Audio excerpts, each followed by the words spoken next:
I whispered, "Stay calm, son." But the tremor in my own chest betrayed me. That night, as my boy drifted into uneasy sleep, I sat in the dim glow of his bedside lamp, feeling the weight of a truth I wasn't yet ready to name. He clutched his blanket as though it might shield him from the tension bleeding through our home. I wished it could. By day, we were an ordinary family. At least, that's what the world saw.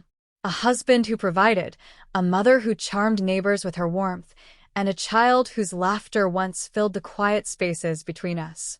To outsiders, we were unshakable.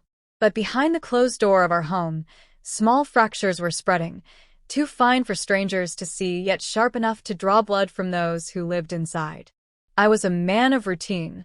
Work, home, dinner, a quiet moment with my son before bed.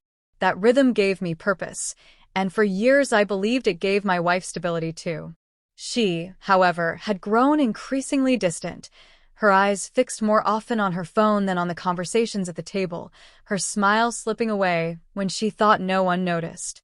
I told myself it was stress, or fatigue, or the weight of motherhood. Yet beneath those excuses, a question stirred, one I pushed down each time it surfaced. What if her heart was drifting somewhere I could not follow? My son noticed before I admitted it to myself.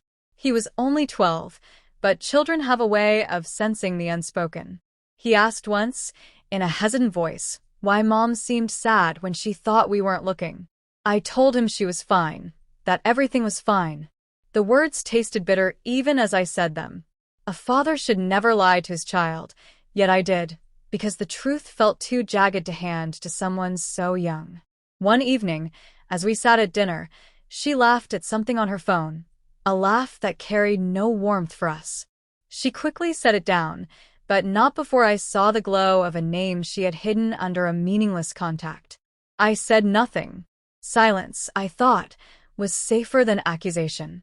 But in that silence grew suspicion, and in suspicion, a storm that threatened to consume me. My son watched me that night as though he knew I was wrestling with shadows. He asked if everything was okay. I smiled, forced and fragile. "Stay calm, son," I said, though the words were meant as much for me as for him. In the stillness that followed, I realized the battle had already begun. Not with fists or fury, but with secrets and silence. My home, once a sanctuary, had become unfamiliar territory. And though I had no proof, only whispers of doubt, I knew one truth: nothing would ever be the same again. The days that followed pressed down on me like a weight I couldn't shake. The rhythm of our home continued outwardly unchanged, but beneath its surface the pulse had shifted. I began to notice the silences more than the conversations, the absences more than the presence. My wife would leave for errands that stretched too long, return with explanations rehearsed enough to sound believable, yet hollow enough to leave me unsettled. At dinner, she chewed quietly, her gaze lost somewhere far beyond the walls of our modest dining room. My son tried to spark conversation, talking about school, about a football match he had watched, about the joke a teacher had told, but she nodded without listening, her fingers drumming on the table as though impatient for something we couldn't see. Each time her phone vibrated, she glanced at it with a flicker of urgency, then turned it face down before either of us could notice. But I noticed. I always noticed. I wrestled with myself. For years, I had believed that trust was the bedrock of marriage, the foundation no storm could erode. Yet here I was, listening for footsteps, watching shadows on the wall, calculating the seconds between her messages. I wanted to believe she was simply tired, distracted, burdened by responsibilities I had overlooked. But the evidence piled up in fragments, each one harmless on its own, but together painting a picture I did not want to see. One night, while she showered, her phone buzzed against the dresser. The sound was harmless, ordinary, yet it struck me like thunder. I stared at it, a rectangle of glass and secrets, glowing with a message I dared not open. My hands trembled as I reached for it, but I stopped myself. To look would mean crossing a line. To see the truth, unfiltered, would mean I could never return to the comfort of denial. I set it back down and told myself I was a better man than suspicion would allow. Still, the thought burrowed into me. If there is nothing to hide, why am I afraid to see? That night, I lay awake beside her, listening to her steady breathing, wondering if it was the rhythm of peace or of guilt. My son slept in the next room, oblivious to the quiet war unfolding under our roof. Or so I hoped. Children, though, are sharper than we allow. The next morning, he studied me over breakfast with eyes too old for his years. "Dad," he asked, "why does Mom smile more at her phone than at us?" His voice was light, but the weight of it crushed me. I forced a smile, the kind that hides more than it reveals.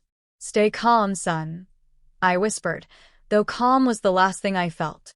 In that moment, I realized the storm was no longer mine alone. It had reached him too, spilling from my silence into his innocence. And once a child begins to question the love that binds his family, the ground beneath all of us begins to tremble. The night the truth came out began like any other. The clock ticked past 10, then 11, and still my wife was not home. My son sat in the living room, pretending to read, though his eyes flicked to the door every few minutes. I told him to go to bed, but he shook his head. "I'll wait with you," he said quietly. The boy was 12, yet in that moment he carried himself with the gravity of someone who already knew too much. When her car finally pulled into the driveway, the air in the house shifted. She stepped inside, keys jingling, the scent of perfume trailing her, one she had never worn for me. I rose from my chair, my body rigid, my son still by my side. "Long night?" I asked, keeping my voice steady. She hesitated, then shrugged, as though the answer didn't matter. "I told you, I was out with friends."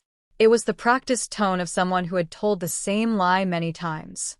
I looked at her, really looked, and saw not the woman I had married, but a stranger draped in familiarity. "I know," I said softly. "I've seen the messages." The color drained from her face. For a heartbeat, silence filled the room. Then came her denial, sharp, defensive, desperate. "You're imagining things. You've always been too suspicious." But when I held her gaze, refusing to retreat, her shoulders slumped. The denial cracked, and in its place, cold admission. "Yes," she whispered. "I found someone else. Someone who makes me feel alive again." The words cut deeper than any blade. My son, standing frozen at my side, flinched as though struck. I turned to him immediately, shielding him with my arm. "Go to your room," I told him. His eyes were wide, shimmering, but he didn't move. He wanted to hear. He wanted to understand. My wife spoke again, her voice tinged with blame. "You gave me stability, but not passion. You worked, you provided, but you stopped seeing me." He noticed. "You didn't."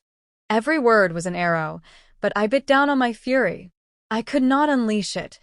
Not in front of the boy who looked at me now as though my response would define the man he would become.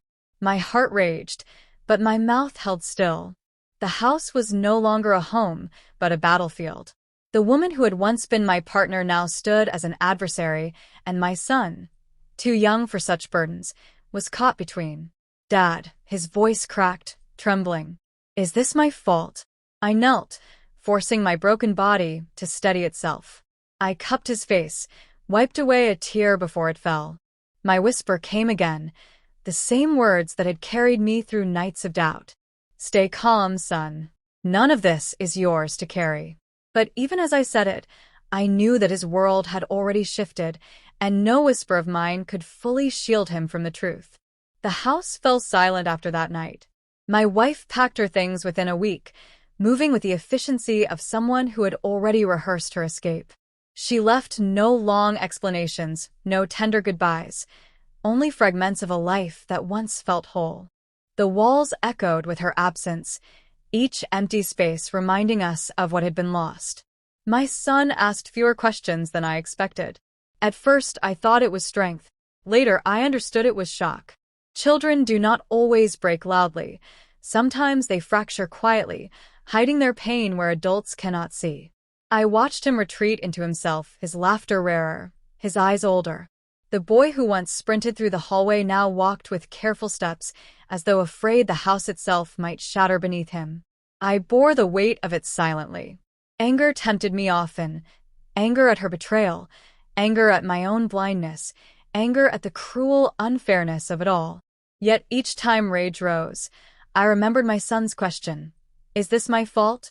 That question had lodged itself in my chest like a thorn, and I knew the greatest danger was not my own grief, but the shadow it could cast on him. So, I chose restraint. I chose calm, not because I felt it, but because he needed it. In the evenings, I sat with him at the kitchen table, listening to him stumble through homework. We cooked simple meals together, laughing when we burned the rice or spilled the milk. They were small rituals, but they stitched us back into something resembling normal. There were nights, of course, when he cried. He tried to hide it, muffling the sound under his blanket, but I always heard.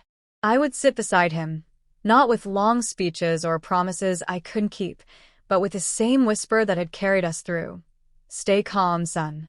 Over time, I realized the whisper was not only for him, it was for me too. A reminder that the storm had passed, but we were still standing. Months later, I stood in the yard watching him play football with neighbors. His laughter rang out again, unguarded, and for a moment I let myself believe we had turned a corner. Betrayal had scarred us, yes, but it had not defined us. I came to understand that healing is not the absence of pain, but the decision to move forward despite it. I could not erase the night my marriage collapsed. I could not shield my son from every wound. But I could show him what a man does when his world crumbles. He does not collapse with it. He rebuilds. As the sun dipped low and painted the sky with fading gold, my boy jogged over, sweat on his brow, a smile breaking across his face. Did I play well, Dad? He asked. I pulled him close, my heart heavy yet hopeful. You played perfectly, I said. And then, softer, almost to myself, stay calm, son. We'll be okay. And for the first time in a long while, I believed it.